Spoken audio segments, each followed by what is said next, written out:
Hello বন্ধুরা, কেমন আছো তোমরা? আশা করছি সবাই খুব ভালো আছো। আজকে আমি তোমাদের জন্য নিয়ে এসেছি কবি কাজী নজরুল ইসলামের লেখা আমি সাগর পাড়ি দেব কবিতার প্রশ্নোত্তর পর্ব। চলো দেরি না করে শুরু করা যাক। প্রথমে দেখো কি কোশ্চেন আছে। কবি কাজী নজরুল ইসলাম বাংলা কাব্যজগতে কি অভিধায় অভিহিত? এটার উত্তর হবে কবি কাজী নজরুল ইসলাম বাংলা কাব্যজগতে বিদ্রোহী কবি নামে অভিহিত।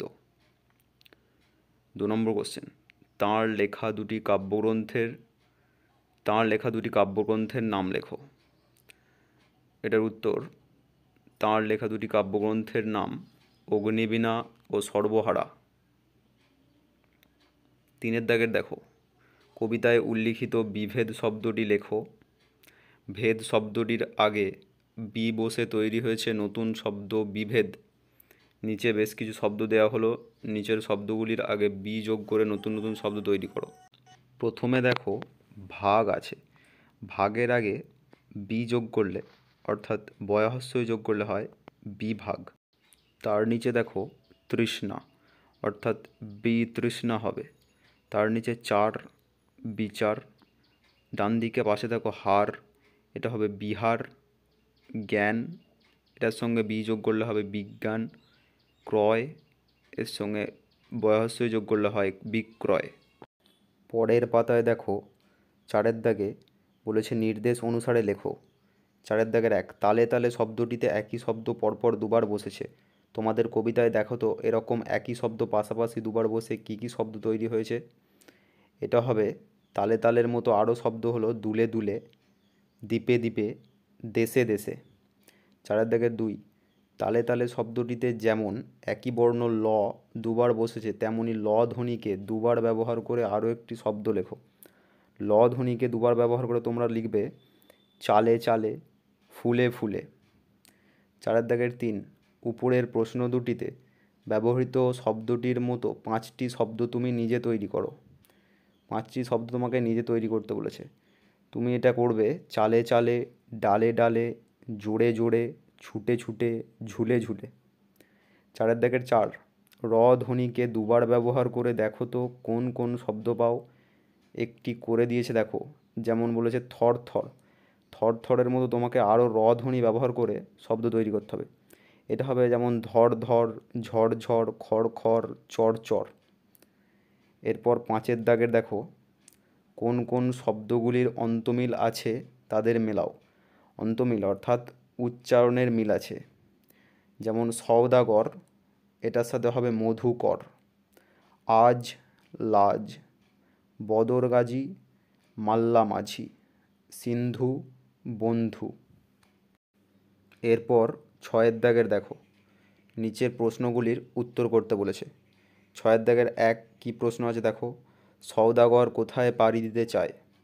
তুমি উত্তর করবে সওদাগর সাগর পাড়ি দিতে চায়। 6 দাগের 2, ময়ূরপঙ্খী বজরা কিসের মতো দুলে দুলে চলবে? উত্তর করবে ময়ূরপঙ্খী বজরা মরাল বা রাজহাঁসের মতো দুলে দুলে চলবে। 3 নম্বর, শুক্তি সওদাগরকে কি নজরানা দেবে? উত্তর করবে শুক্তি সওদাগরকে মুক্তমালা নজরানা দেবে।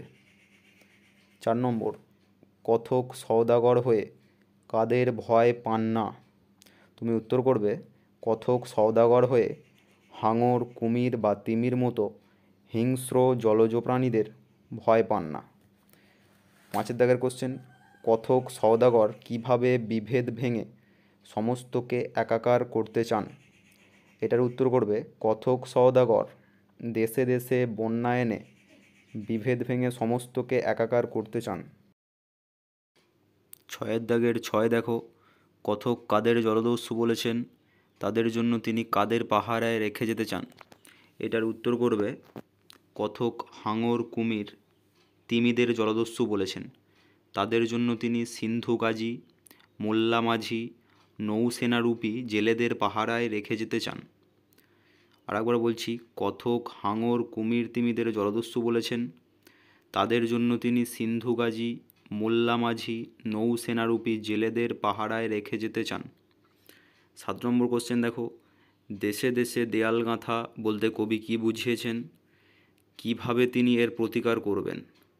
এর উত্তর করবে তোমরা, দেশে দেশে দেয়াল গাঁথা বলতে কবি বুঝিয়েছেন বিভিন্ন দেশের মধ্যে ভাষা ও সাংস্কৃতিগত বিভেদ রয়েছে বিদ্বেষ, হানাহানি ও হিংসার পরিবেশ, ফলে তৈরি হচ্ছে দূরত্ব।